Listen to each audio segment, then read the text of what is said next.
Hello and welcome to Once Upon a Time.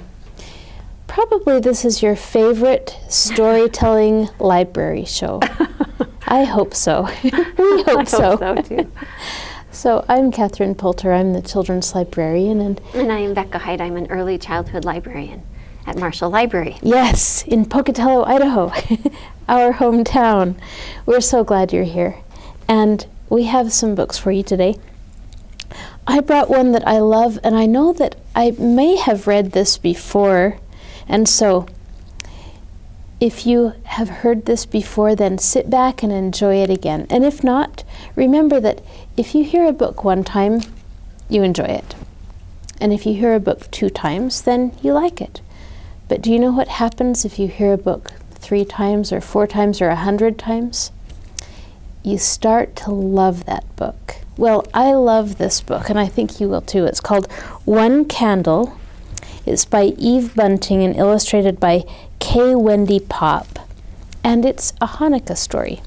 Hanukkah this year falls on December 13th, and it goes for 8 days. So it goes right before Christmas time and right after Thanksgiving, and here we go. One Candle.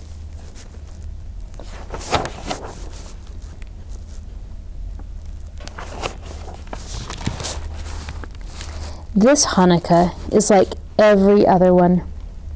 Our house is filled with food and family and delicious cooking smells. Our great Aunt Rose is here. She's Grandma's sister. There's Mom and Dad, we 3 kids, and my uncle and his family. When Grandma and Grandpa arrive at our house, Dad gets to hug them first. Grandma brings the potato. When I was little, I thought it was to eat, or to grate for the latkes that Mom makes, but it isn't.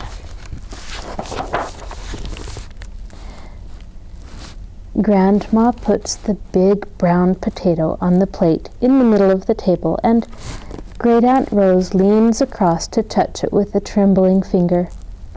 Her glasses are misted over.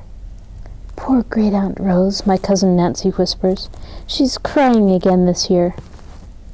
You'd cry too if you were her, my big sister Ruth says. After sunset, we light the candle in the menorah with the shamash for the first night of Hanukkah, say special prayers, and take our places at the table. Dad piles our plates with sliced brisket and gravy. Mom passes the latkes and the sour cream and the dishes mounted high with applesauce. The candle in the menorah burns low, and shadows tremble on the ceiling. The table buzzes with conversation. I love our holidays when we're all together like this, but maybe I love Hanukkah the best. After we've eaten, Mom looks at Grandma. I think it's time, Mama. Grandma nods. Then Dad goes in the kitchen and brings back the things Grandma will need. Grandma takes the small knife and begins to hollow the potato. We are all very quiet, even my cousin, Baby Sam, who has been fussing all through dinner, trying to pull off his bib. We watch as Grandma piles the small pieces of scooped-out potato onto her plate. Tell us now about the bad time, Mama, Mom says. Her voice is so soft and loving. We lean forward. We know this story by heart, but we want to hear it again. To us, this story is Hanukkah. Grandma takes Great Aunt Rose's hand. Well, it happened when we were young. We were separated from our families and put into a camp. It was called Buchenwald. That was in Germany. There was a war on at the time, and the Germans didn't like the Jews. Why? My little sister Bitsy asks, and I remember how, one by one, we'd all ask that question. Baby Sam will probably be next. Grandma shrugs, and Grandpa says, the Germans didn't like a lot of people. It wasn't only the Jews. Grandpa wasn't in a camp. He met Grandma afterward, when she came to America. The camp was like the worst prison you could imagine, Grandma says. We were always hungry, always cold. There were 7 women in our barracks, but at least Rose and I were together. Great Aunt Rose begins to whisper the names of the other women, the way you'd say a prayer. Rose was 13. I was 12, Grandma says. Uncle Leon shivers. Just Ruth's age. We look across at my sister Ruth and then at Grandma, trying to imagine. The older women worked in the fields, Grandma continued. Rose and I worked in the kitchens. We were small and thin.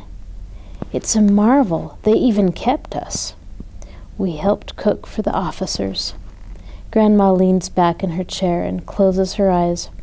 Her chin quivers. All that wonderful food. None of it for us. I look around the table.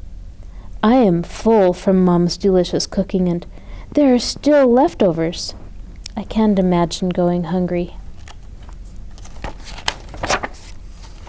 Hanukkah was coming, Grandma says. We knew because we kept the dates on a hidden piece of paper. Working there in the kitchen, I had an idea. Little by little, I smuggled things out. A blob of margarine in a scrap of paper, small enough to hide in my hand. 2 matches. And on the day before Hanukkah, a potato. Not as big a one as this. I brought it out under my skirt. Grandma puts her hand over her heart. Oh, I was so frightened. I thought my chest would burst with fear. The guard at the door looked at me so suspiciously. Aunt Rose walked beside me. She gave me courage. Great Aunt Rose shakes her head. I had no courage to give you, Lily. You held me up, Grandma says. What would they have done if they had caught you, Ruth asks. Great Aunt Rose gives a little moan. There, we were all right, Grandma says. She squeezed her sister's hand. When we got back to the barracks, the women couldn't believe what I'd done. A potato! Heaven! Were we going to eat it right away? No. That wasn't why I took the risk. Grandma looks around the table at each of us. We know why she took the potato. I hollowed out part of that potato the way I did with this one. Grandma touches the potato and stares down at it. We ate the pieces I'd saved. Nancy interrupts. Raw? Yuck. Grandma smiles and nods her head. Delicious. Better than any candy. Then we put the margarine I'd stolen into the potato, pulled a thread from Rose's skirt to make a wick, and lit the flame. She pauses. We had 1 candle for Hanukkah. That Hanukkah candle lifted us, Grandma says, and there are tears in her eyes. It lifted us to the stars. Bitsy screws up her face. How could it lift you, Grandma? In our minds, sweetheart. In our hearts. Now we watch as Grandma pours oil into the potato and lights the wick I've made from twisted threads. We have a flame. We have a candle. Grandma wipes away her tears and we all stand up. May I take it? I ask. Yes, Grandma says.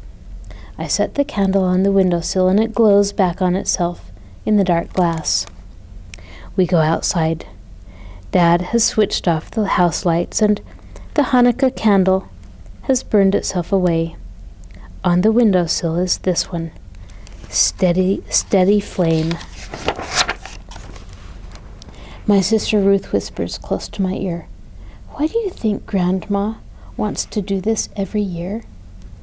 I shrug my shoulders because I don't know for sure, but I think it has to do with being strong in the bad times and remembering it in the good times, and for the women in Grandma's barracks and the others who didn't live to come out.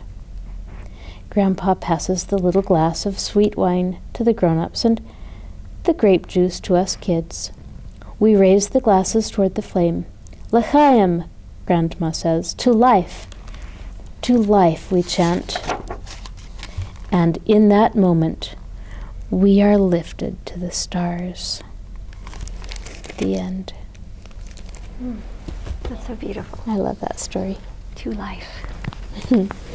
Well, I hope you enjoy this Christmas book that I've chosen to start with. It's called Coming Through the Blizzard, a Christmas story by Eileen Spinelli, and it's illustrated by Jenny Tilden Wright.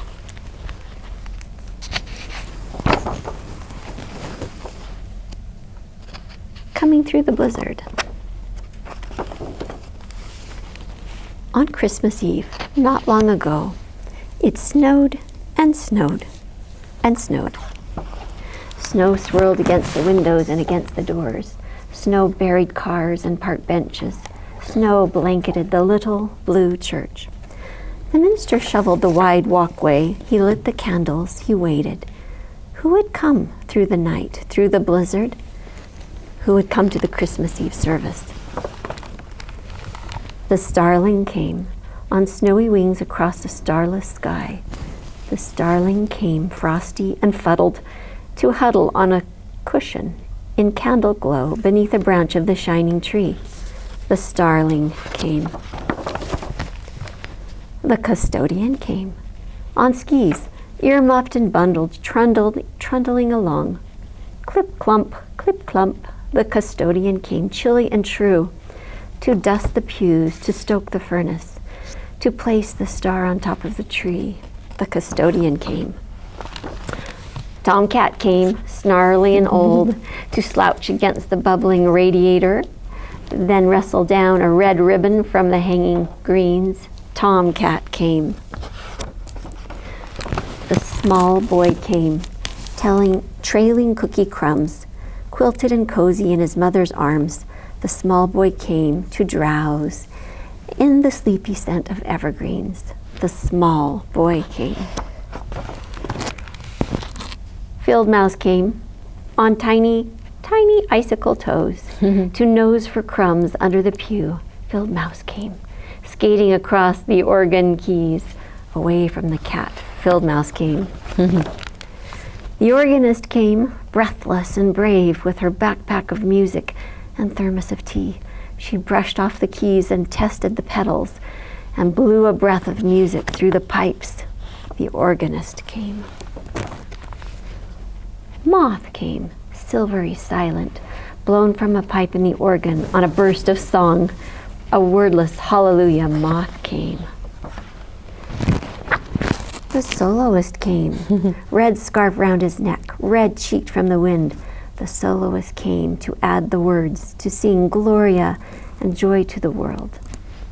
The soloist came. A stranger came, midnight on her shoulders, snow on her boots. A stranger came, alone and shivering to peek past the door. She saw the lights. She felt the warmth. She heard the carols. A stranger came in. A stranger came in. Then Christmas came. The end.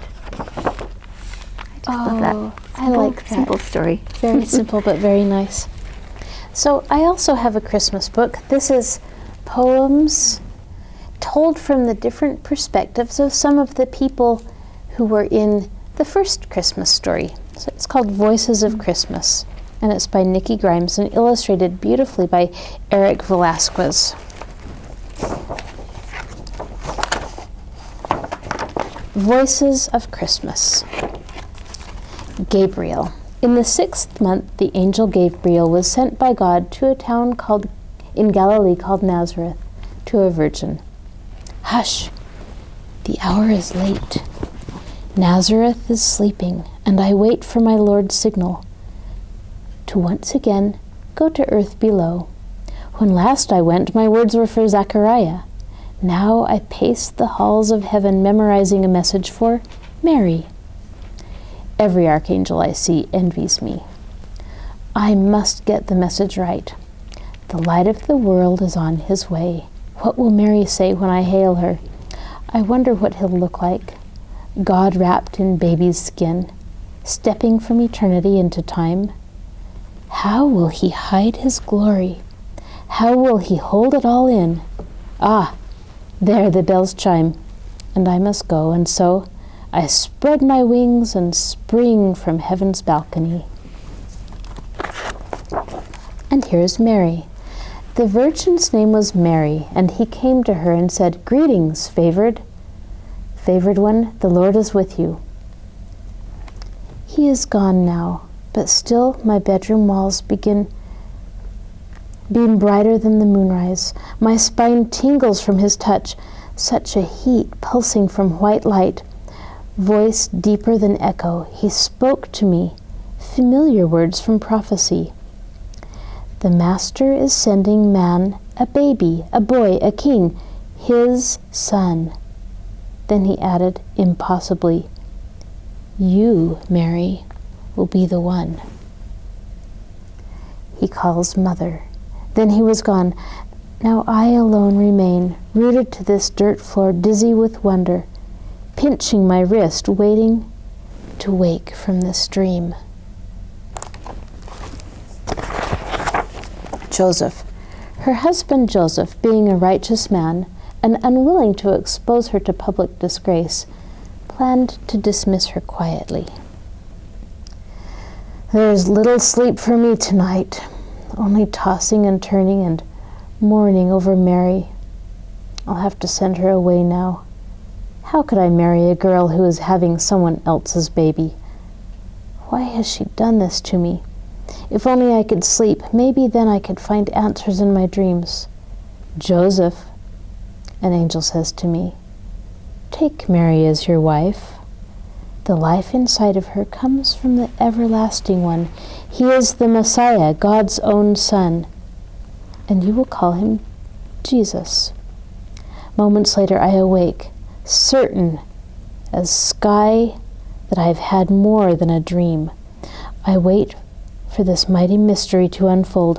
For now, this one thing I know, I am ready now to do whatever Jehovah tells me.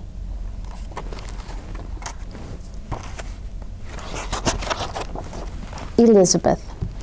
In those days Mary went with haste to a Judean town in the hill country, where she entered the house of Zachariah and greeted Elizabeth. "Heavy as I am, I sail above the ground. My magic carpet, joy. Any day now I will have a boy, God be praised.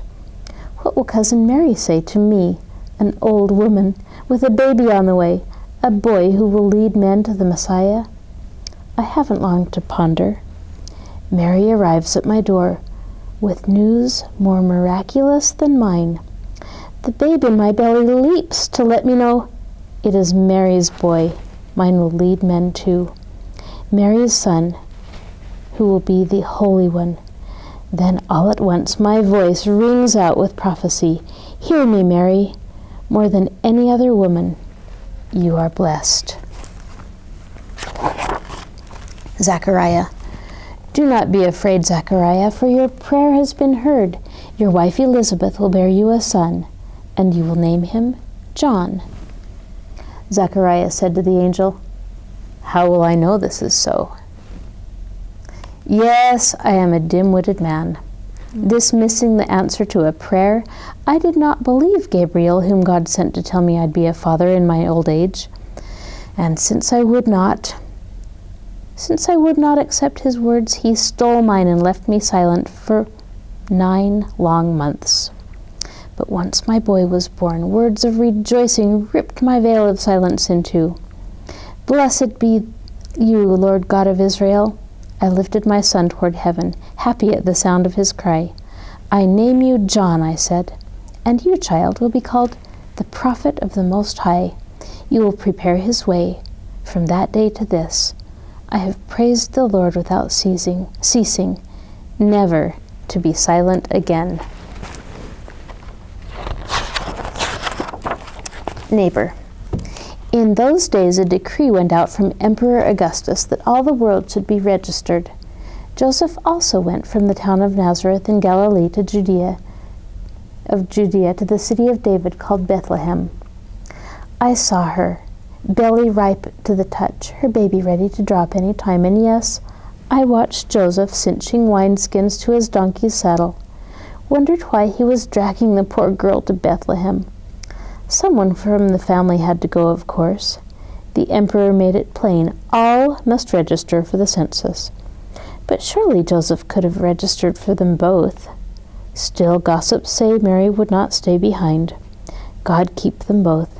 The journey ahead is a maze of rough road and danger in the dark. I fear their future is marked with trouble. The innkeeper.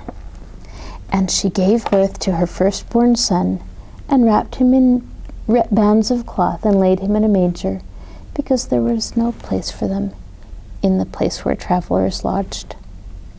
See here, my inn is splitting its sides with travelers. The spare rooms are swallowed up by Roman soldiers, merchants, and who knows who. Don't blame me. The young girl with belly round as a drum was not the only one forced to come to Bethlehem. But since her husband rapped upon my door, I led them to a dry spot in my stable, and a bed of hay on which to lay themselves. It was the most I could offer, other than to share my own warm room, and who would care to do that for strangers? It's not as if they were royalty, right? A stable would do for the night. Shepherd. In that region there were shepherds living in the fields, keeping watch over their flocks by night. Who could forget it? The sky, a cloak of velvet stitched with stars. We shepherds studied the heavens while our sweet sheep rested safe in the pen we'd built of whatever rocks we could find. And there I was, leaning against a tree, cradling Moriah, a weak lamb, tuckered out from wandering off again. My feet burned from the chase. Then, suddenly, the sky blazed with the light of an angel. Be not afraid, he said. To you is born this day a Savior, the Messiah. Moriah stirred the voice like thunder. I wondered, why come to us? We are not priests. But then I remembered King David, how God drew men near to him, who once was a shepherd too. You will find the child lying in a manger, the angel said. We fled from the hills to search for this wonder, this holy child. You ask if we found him? What? Did you not hear us shout for joy? Gaspar. In the time of King Herod, wise men from the east came to Jerusalem asking, Where is the child who was born King of the Jews? We observed his star at its rising. All those years of poring over charts and scrolls on astronomy, then suddenly it was as if the morning star leapt from the page and rose into the sky. I have waited for its appearing so long. I know its shape by heart. This star marks the Messiah's birth. God at last has come to earth, and I must find him. Brothers, it's time for us to begin the journey for which we were born. Pack quickly and take a gift for the king. We'll leave in the morning. Herod. When King Herod heard this, he was frightened. Then Herod secretly called for the wise men and learned from them the exact time when the star appeared.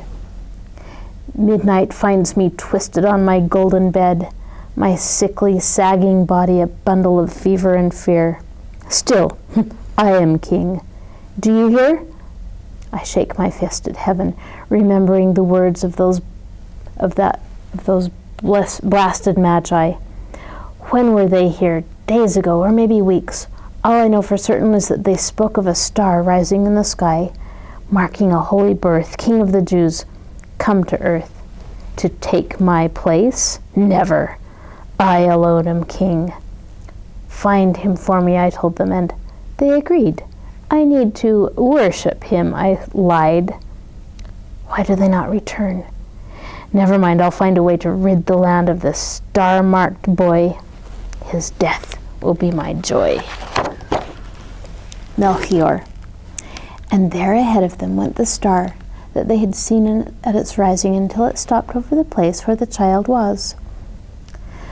I might be mistaken, but my heart seems to beat more wildly with every step we take toward Bethlehem. The Holy Family journeyed here beneath the path of this star.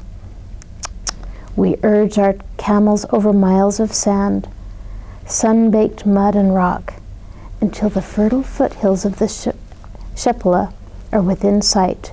There, the star seems frozen in the sky, and I seize the end. I sense the end of our search is near. My brothers fear the wrath of Herod, for I have told them we cannot return to his palace as promised. An angel warned me in a dream that Herod means to harm the child, and we dare not be the arrows shot from Herod's bow. Tut, tut, come on, my lovely. The jewel of Bethlehem sparkles up ahead. Simeon. Now there was a man in Jerusalem whose name was Simeon.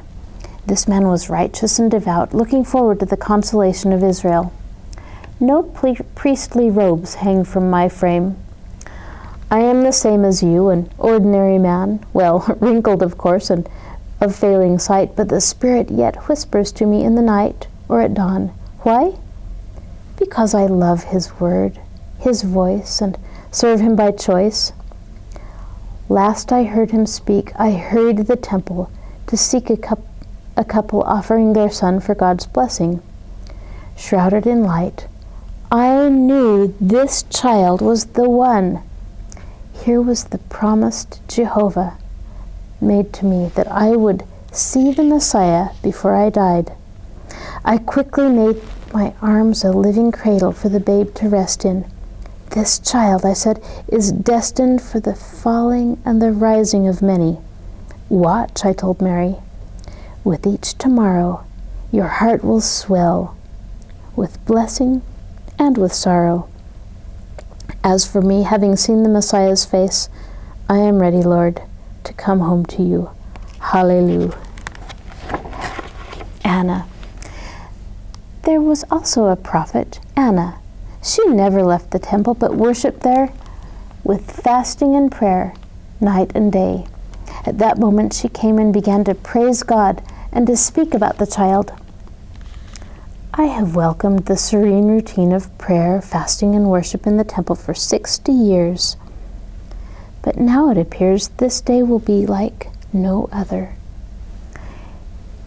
I come upon a father and mother presenting their boy to the Lord. I glimpse his sparkling eyes, and my withered hand flies to my chest. I fight to catch my breath. It is the Savior, bundled in Simeon's arms. Look here, I cry out, and my voice carries through the temple courtyard. All ye who seek the redemption of Jerusalem, look no further. He is found. And all around, young worshippers wonder at the words of this old woman. But I know. Balthazar. Then, opening their treasure chest, they offered him gifts of gold, frankincense, and myrrh. Our royal robes mark us as strangers in these parts, and so crowds gather as we go, curious to see where we are headed. More than a year has passed, but at last the star has led us to the humble home of the Holy Child. We enter the courtyard, and where Mary bounces the baby on her knee, and my greedy eyes study every inch of God's small son. My ears tingle at the sound of his giggle, and all my mouth can manage is, Master. I dig into my travel pouch and pull out a gift of gold, which seemed generous till now. But how could this trifle begin to be enough for the Savior of the world? And finally, you. The woman said to him, I know that Messiah is coming. Jesus said to her, I am he. And who are you? Not an angel, no, nor Herod, but perhaps you are a magi, mapping the miracle on a chart of stars, a shepherd traveling, trading sheep, for a chance to seek a golden child in swaddling clothes, a Simeon who has hoped for a lifetime to find the one called Emmanuel, God with us. Or are you like Mary, prayerfully waiting for the King of Kings to be born in you. Well, he is here. Sing, sing, O holy night. Run toward his light. The end. Now, who wrote that again? That is by Nikki Grimes. Nikki Grimes, an and illustration. By Eric Velasquez. What Beautiful. an exquisite book. Thank you for sharing that. And now, The Oldest Elf by James Stevenson. And there he is. For Ellen and Pam. It was almost Christmas. All night long, Santa's workshop buzzed and hummed and screeched. Colored lights flashed on and off. In the stable, the reindeer had a hard time trying to sleep. All those lights and noises, said Prancer. I cannot get any rest at all. How soon is Christmas Eve? Asked Donner. Tomorrow night, said Dancer. Thank goodness, said Prancer. In the workshop, the elves were building video games that beeped, helicopters that whined, dolls that walked and talked, fire engines that wailed, racing cars that went wherever they were told to go. Anybody need more batteries? Said Santa Claus. The only quiet place was a room in the cellar where nobody ever went. It was the room where Elwyn, the oldest elf, made toys. In Elwyn's room, the sounds were soft. Sandpaper smoothing the deck of a wooden boat, or a brush painting a piggy bank. Sometimes it was Elwyn himself, humming a tune from long ago. It must be getting close to Christmas, said Elwyn, and I still have lots to do. He searched for a calendar. At last he found one, but it said 1984. He went up the stairs to the workshop. What day is this? He called to one of the younger elves. The day before Christmas Eve, Elwyn, said the elf. That late, said Elwyn. He put the wheels on a pedal car. He tied a ribbon on a china doll. He painted a set of blocks. He squirted oil into the wind-up toys and made sure each one had a key that worked. He fixed the strings on a wooden puppet. He tuned a small guitar. He brushed the mane and tail of a rocking horse. He polished the brass buttons on a toy soldier. He wound a toy cuckoo clock and set the hands for just before the hour. A minute later, a bird popped out and said, cuckoo! When Elwyn was all finished, he put the toys in a sack and dragged it slowly up the stairs. The workshop was silent and deserted. Elwyn put on his coat and hat. He pulled his sack outdoors and over to the stable. He saw hoof prints and the 2 tracks of Santa's sleigh. The tracks went a short distance, then there was just plain snow. You missed them, said an old voice. They left 20 minutes ago. Who's that? Said Elwyn. It's me, Blitzen, said Blitzen. Hello, Blitzen, said Elwyn. Did you miss them too? Heck no, said Blitzen. I got too old for those last-minute rides through the night. No more on Donner, on Blitzen for me. What do they do without you? Asked Elwyn. Santa found a doe named Josephine, said Blitzen. Now I stay home in the warm straw. I guess you deserve a rest, said Elwyn. What's in this sack? Said Blitzen. Toys, said Elwyn. I made them myself. It's a shame you missed the sleigh, said Blitzen. All that work for nothing. This is a very sad Christmas, said Elwyn. And it's all my fault. He began to walk away. Good night, Blitzen, he said. Good night, Elwyn, said Blitzen. And then he saw that Elwyn had left his sack. You forgot your toys, he called. But the wind was strong and Elwyn was too far away to hear. Snow began to fall harder. Soon the toys were half buried. After a while, they were just another lump in the snow. Elwyn was dozing in his chair when there was a tapping at the window. It was Blitzen. Elwyn opened the window. Snow flew into the room. Say, Elwyn, said Blitzen, I've been thinking. I'll bet there are kids who would love to get those toys of yours. Too late now, said Elwyn. Don't be so sure, said Blitzen. grab that toboggan and come over to the stable. When Elwyn got to the stable, the toys were nowhere to be seen. Elwyn and Blitzen searched and searched, but the snow was deep. At last, they gave up. "So much for Christmas," said Elwyn. "At least we tried," said Blitzen. "Hey, what was that?" "What was what?" said Elwyn.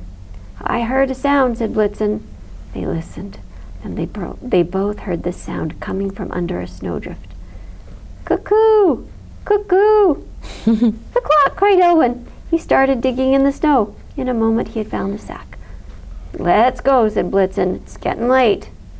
"What do we do?" said Elwyn. "Get hold of my harness from that peg at the back of the stable," said Blitzen. "Get that old harness, and the reins are on the shelf." "What about those bells?" said Elwyn. "Want them too." "Might as well do things right," said Blitzen. "This'll probably be the last Christmas ride for both of us." Elwyn climbed onto the toboggan behind the toys.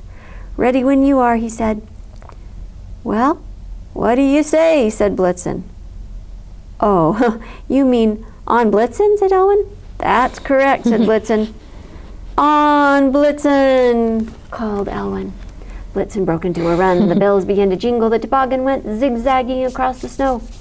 Soon Blitzen's hooves were no longer touching the snow. The toboggan swung into the sky. "Hang on, Elwyn," called Blitzen. "We're on our way." After a while, they saw a city down below. Santa's sleigh and the reindeer were standing on a rooftop. Blitzen landed the toboggan next to them. "Look who's here," said Donner. "It's Blitzen." "I can't believe it," said Dancer. "How did you get here?" "I know the route," said Blitzen. "And he's very fast," said Elwyn. Just then Santa popped out of a chimney. "Well, my goodness," he said. "Blitzen and Elwyn." "We brought some extra toys," said Elwyn, "if it isn't too late." "Never too late for toys," said Santa. He pointed to the east. "You deliver in that direction, and we'll deliver over here." He jumped onto his sleigh. "On, Prancer," he cried. "On, Dancer, on, Donner, and on Josephine," said Josephine. "Of course," said Santa. "On, Josephine." Santa's sleigh soared into the sky. "Ho, ho, ho," he cried. "On Blitzen," said Elwyn. "We haven't missed Christmas after all." "How about ho, ho, ho," called Blitzen. "Ho, ho," said Elwyn. "Louder," said Blitzen. "Louder and jollier." "Ho, ho, ho," cried Elwyn as they galloped through the night. Oh, The end. I love that. That was very sweet. Well, the next holiday after Christmas is New Year's, and this book is about Chinese New Year, but the New Year comes for everybody, sometimes at different times, sometimes at the same time. This happens to be a year when the Chinese New Year comes in February 16th, but there's another New Year that happens when 2017 turns to 2018, and so I chose a New Year's book. It's called A New Year's Reunion, and it's by Yu Li Kwang and Zhu Chenglong. Here we go.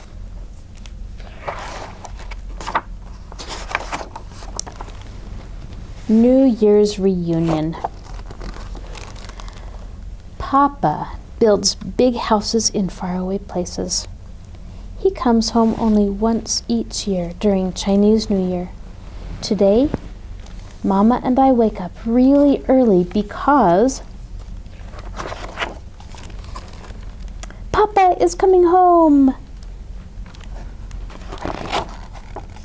I watch him from a distance, not daring to get close. Papa comes over and sweeps me up in his arms, prickling my face with his beard. "Mama!" I cry in alarm. "Look what I've got for you." Papa rummages in a big suitcase and takes out, "Oh, what a pretty hat. Mama has a new padded coat, too. Let's go and get me a haircut. Then everything will go smoothly in the coming year," Papa says to me after lunch. I sit on a chair waiting. The Papa in the mirror is getting more like Papa the way he used to be.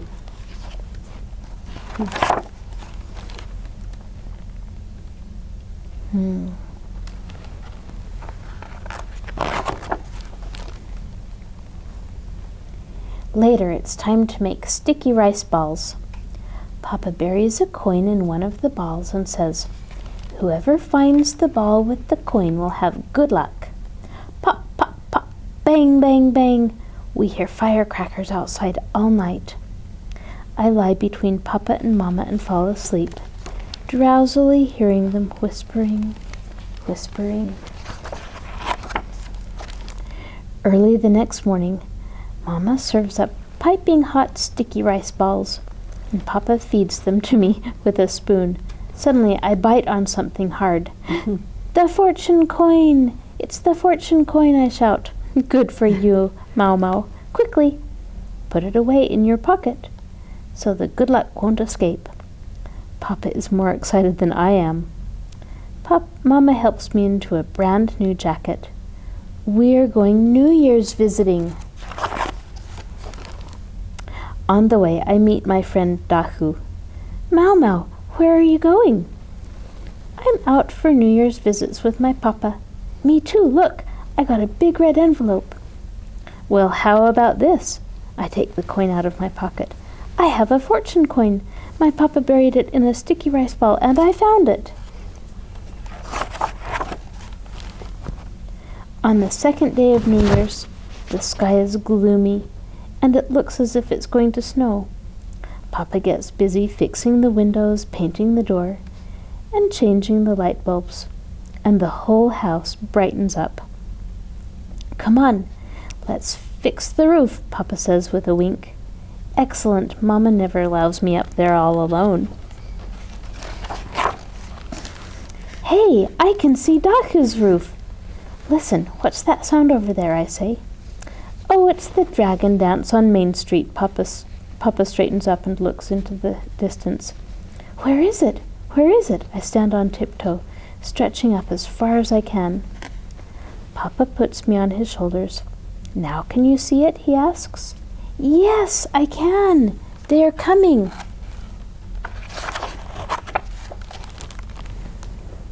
Oh, look at that dragon. On the third day of New Year's, it snows really hard. When it finally stops, Dahu and the other children come and get me to play. We build a huge snowman in the courtyard and have a snowball fight. I don't go home till it's getting dark. I feel inside my pocket and I can't find the coin. My fortune coin is gone. I rush out to the courtyard, but it's all covered in snow.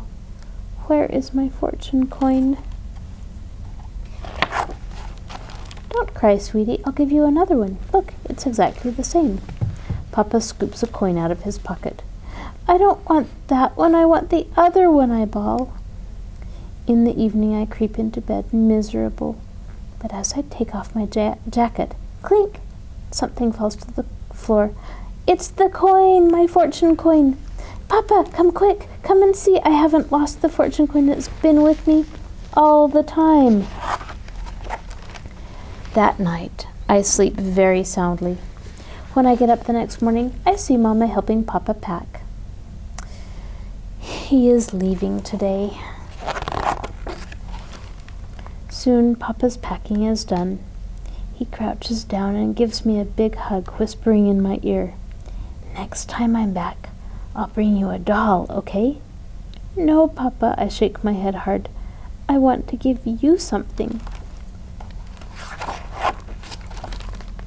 I put the coin, all warm from being held in my hand for so long, in Papa's palm and say, "Here, take this.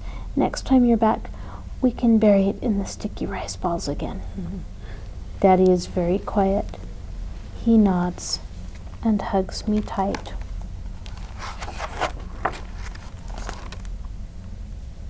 The end. Oh, thank you. Sweet. Makes me want to eat a hot, sticky rice ball. Me too. Here is a brand new Christmas book that came at the library. It's called A Christmas for Bear, and it's written by Bonnie Becker. It's illustrated by Katie MacDonald Denton. And I quite enjoy it because I love pickles any time of year. A Christmas for Bear. Bear had never had a real Christmas. He had never had a tree with a sparkling star, or candy canes, or even gingerbread bears. But he'd read all about it. Clearly, the most important thing was pickles. One frosty night, Bear heard a tap, tap, tapping on his front door. When he opened the door, there was Mouse, small and gray and bright-eyed. "Merry Christmas!" cried Mouse. "Maybe," said Bear.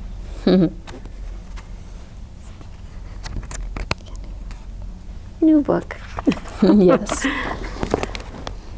Bear had agreed to have a Christmas party. He'd never had one before. "Do you open the presents first?" Mouse asked eagerly. "Presents?" Bear shook his head. "Most unseemly." "What?" Mouse's eyes opened wide. "No presents? We shall sit around the tree and eat. I might even read a poem." "Surely that will do," Bear declared. Then Bear went to the kitchen to get the Christmas pickles. But when he came back, no Mouse. "Mouse, where are you?" Mouse didn't answer. Bear heard a tiny scurrying sound. It was coming from upstairs. Bear climbed the stairs to his bedroom. The scurrying sound was under his bed. "Mouse?" "Yes," came a muffled voice. "Are you looking for presents?" Mouse peeped out from under the bed. He had a bit of dust on his nose. "Perhaps," said Mouse. "Unnecessary hogwash," Bear scolded. "We have pickles, remember?" "Oh," said Mouse. And Mouse trudged behind Bear back to the living room. Bear went to the kitchen to get the cheese. But when he got back to the living room, no Mouse. "Mouse, you're looking for a present again, aren't you?" "Maybe," came a tiny voice. It was out in the hall. Bear opened the closet door. There was Mouse, small and gray and guilty-eyed. "Not even one tiny present?" squeaked Mouse. "The pickles are from France," declared Bear. "But surely," said Mouse. "And furthermore," continued Bear, "I shall be reading a long and difficult poem." Then Bear headed back to the kitchen to get the cookies. But before he got there, he quietly turned and tiptoed back to the living room. No Mouse. Of course. "Mouse!" Mouse scampered out from behind the tree, tinsel dangling from one ear. "Pickles and poems," bellowed Bear. "That is the Christmas spirit." "Yes, Bear," sighed Mouse. Mouse sat in front of the crackling fire. Bear served them pickles and cheese and cookies and tea, smelling of cinnamon and oranges. Bear nibbled and sipped. Mouse did too, but his tale was sad. Bear cleared his throat. Mouse looked up. "'Twas the night before Christmas," Bear pronounced, "when all through the house not a creature was stirring, not even a mouse." Bear stared sternly at Mouse. "The pickles are wonderful," whispered Mouse. Bear continued, "The stockings were hung by the chimney with care." Bear paused and glanced over at Mouse. Mouse took a mournful bite of pickle. "The stockings were hung by the chimney with care," Bear repeated more loudly. "The stockings!" Mouse leaped up, his eyes bright as Christmas candles. "You do have a present for me?" he cried, pointing at the mantel. "You have stockings." "Certainly not. Impossible. Monstrous assumption," rumbled Bear, but he was smiling. Mouse scrambled over to the stocking and into it. He peeped back out with a package wrapped in sparkling red paper. Bear looked on eagerly as Mouse tore off the wrapping. "It's the best present ever, even if it is not a pickle." Inside was a shiny silver telescope. Bear hurried Mouse out into the crisp winter air. Mouse pointed the telescope toward the glowing moon. "Ah, how wonderful," Mouse said softly. "Thank you, Bear." Yes, indeed, Bear smiled. Then he looked at Mouse. Well, what? Mouse was busy studying the stars with his new telescope. Mouse, you didn't forget, did you? Bear looked most stricken. Pickles and poems, said Mouse. Then he turned the telescope toward a nearby fir tree. And presents! There, peeking out from the snow branches, was a big red bow. Bear hurried over and pulled out a wooden sled with shiny red runners. I've always wanted a sled with shiny red runners, said Bear. Thank you, Mouse. You are... Bear swallowed. You are an excellent companion, someone of whom I am most fond. You are my best friend too, said Mouse, with a happy flick of his whiskers. Merry Christmas, Bear. Merry Christmas, Mouse, cried Bear. Then Mouse and Bear jumped on the sled and swooped down the hill under the shining stars of Christmas. The end. Oh, that's a beautiful story. Well, the last one I have is not really a Christmas story, but it's about winter clothes. It's called The Hat, and it's by Jan Brett. And she is a marvelous illustrator, and I think you'll like this story. And it makes me want to knit lots of neat, interesting things. Winter was on the way. Lisa took her woolen clothes out of the chest and carried them outside. She was hanging them up in the fresh air when a strong wind blew one of the stockings off of the line. Curious Hedgie found it and poked his nose in. When he pulled it out, the stocking was stuck on his prickles. How embarrassing, Hedgie thought. The mother hen came by with her chicks. Cackle, cackle, she clucked and laughed. What's that on your head, Hedgie? Why, it's my hat, he told her. Isn't it beautiful? The mother hen cocked her head as if she had an idea, and off she ran.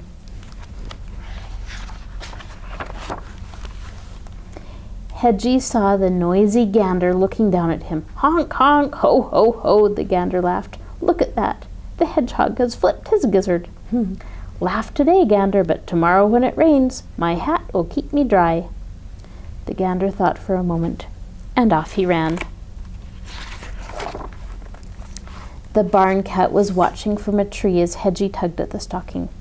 Meow, he called down. What a silly-looking hedgehog you are with that thing on your head. But my ears will be warm in a snowstorm. Purred the cat. And off he ran. The farm dog and her puppies found Hedgie in a patch of brambles. Hedgie, is that a hat you're wearing? How funny you look, she barked. And her puppies yelped and giggled. But I'll be cozy and dry when it snows, Hedgie said. The farm dog's big ears perked up, and off he ran. Oink, oink, oink, the piglet squealed. What are you up to, Hedgie? The mama pig asked. Making sure my hat doesn't fall off if an icy wind blows up. I see, said the mama pig, and off she ran. Hedgie, what is that ridiculous thing on your head? The pony snorted at Hedgie. That was the last straw. It's my hat, of course. Don't you know that everyone should wear a hat in winter when it's cold and snowy? Hedgie shouted. The pony looked startled. Hedgie was usually so friendly. And off he ran. Hedgie just wanted to be alone. He was tired of everyone laughing at him, and with this thing on his head, he wouldn't even fit in his den. He didn't see Lisa running after him, the other stocking in her hand. Come back, you silly hedgehog, she called. Oh no, Hedgie thought, even the girl is laughing at me.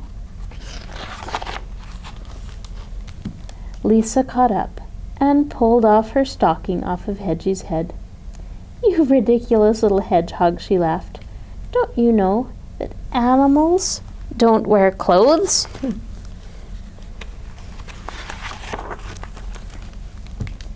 Hedgie headed for his den, and Lisa started back toward the clothesline. That's when she saw all of her missing woolens. The animals had taken them, and each one was thinking, "Now I am wearing a magnificent hat."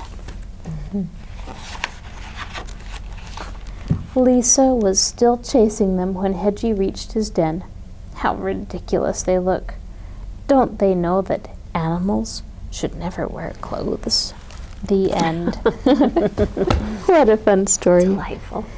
And that's the end of our show today. So thanks for coming. Come and visit us at the library and check out some books. We'll see you there. Goodbye.